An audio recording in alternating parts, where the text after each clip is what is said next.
3 فائدے حج کے۔ پیارے رسول صلی اللہ تعالیٰ علیہ وسلم نے کیا کچھ نہیں بتایا اپنی امت کو۔ آپ علیہ الصلوۃ والسلام نے اپنی امت کو کسی جگہ سے محروم نہیں فرمایا، آپ نے فائدے سمجھائے۔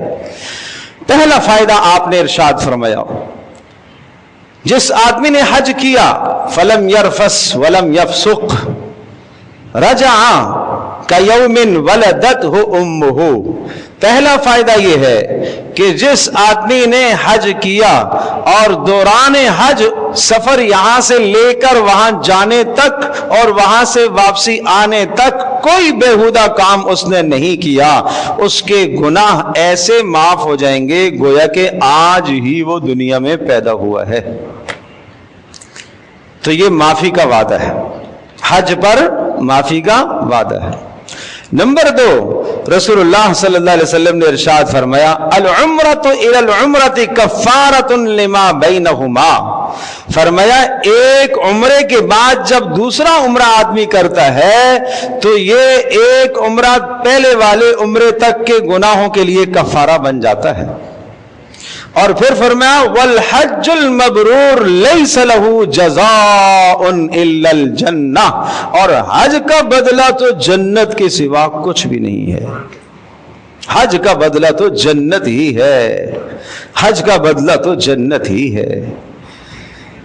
تیسرا فائدہ، اللہ اکبر، تیسرا فائدہ، مگر ایمان رکھنا پڑے گا، مگر یقین رکھنا پڑے گا۔ کس پر؟ پیارے رسول صلی اللہ علیہ وسلم کی بات پر۔ نظر اور آ رہا ہے، دکھنے میں کچھ اور آ رہا ہے، پیغمبر صلی اللہ علیہ وسلم کا ارشاد کچھ اور ہے، ہمیں یقین رکھنا ہے اس ارشاد پر۔ ہمیں اپنی سوچ کو، اپنی نظر کو جھٹلا دینا ہے۔ میری نظر کا دھوکہ ہے، میری سوچ کا دھوکہ ہے، میرے خیال کا دھوکہ ہے۔ محمد رسول اللہ صلی اللہ علیہ وسلم نے جو فرمایا وہ حق ہے، وہ سچ ہے۔ اب وہ میں ایک مثال سے سمجھاتا ہوں۔ رسول اللہ صلی اللہ علیہ وسلم نے مثال بھی دی، میں پہلے وہ مثال عرض کرتا ہوں پھر میں وہ حدیث پڑھتا ہوں۔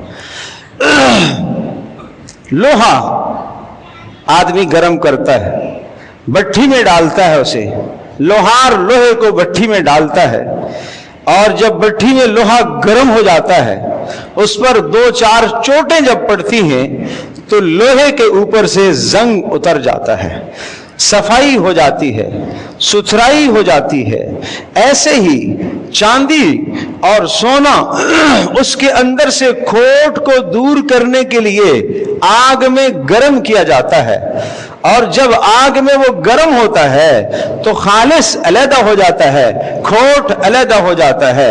اب سنیے گا، رسول اللہ صلی اللہ علیہ وسلم نے ارشاد فرمایا، الحج والعمرۃ، حج اور عمرہ دونوں کی دونوں عبادتیں، فرمایا ینفیان الفقر والذنوب، یہ فقر و فاقے کو دور کرتے ہیں۔ حج فقر کو دور کرتا ہے، عمرہ فقر کو دور کرتا ہے۔ دیکھنے میں تو پیسہ لگ رہا ہے، دیکھنے میں تو پیسہ لگ رہا ہے، 15 لاکھ کا خرچہ، 15 لاکھ اس کے پاس اضافی رقم پڑی ہوئی تھی اور حج پر چلا گیا، یہ ساری کی ساری رقم خرچ ہو گئی۔ یہ تو بیٹی کی شادی کے لیے میں نے رکھی ہوئی تھی، نئی بیٹی کی شادی جب آئے گی تو پھر علیحدہ مسئلہ ہے، اس وقت تیرے لیے حج فرض ہے، حج فرض ہے۔ یہ رقم تو میں نے مکان بنانے کے لیے رکھی ہوئی تھی، اس وقت تیرے اوپر حج فرض ہے۔ یہ تو 4 بیواؤں کی شادی کروا سکتا ہوں، نہیں، اس وقت تیرے لیے حج فرض ہے۔ ایک فلسفہ چلتا ہے، ایک لوگوں کی سوچ چلتی ہے، اور ایک غیر مسلم اقوام کی طرف سے ایک امت مسلمہ پر ایک سوال اور اعتراض چلتا ہے، اور امت مسلمہ کی سوچوں کو، نظریات اور عقائد کو اور دین سے پھیرنے کے لیے یہ باتیں چلتی ہیں۔ اتنی بھاری برقم رقم خرچ کرنے کی ضرورت بھلا کیا ہے؟ اتنے 10 غریبوں کا کام بن جائے، 10 بچیوں کی شادیاں ہو جائیں، 10 بیواؤں کے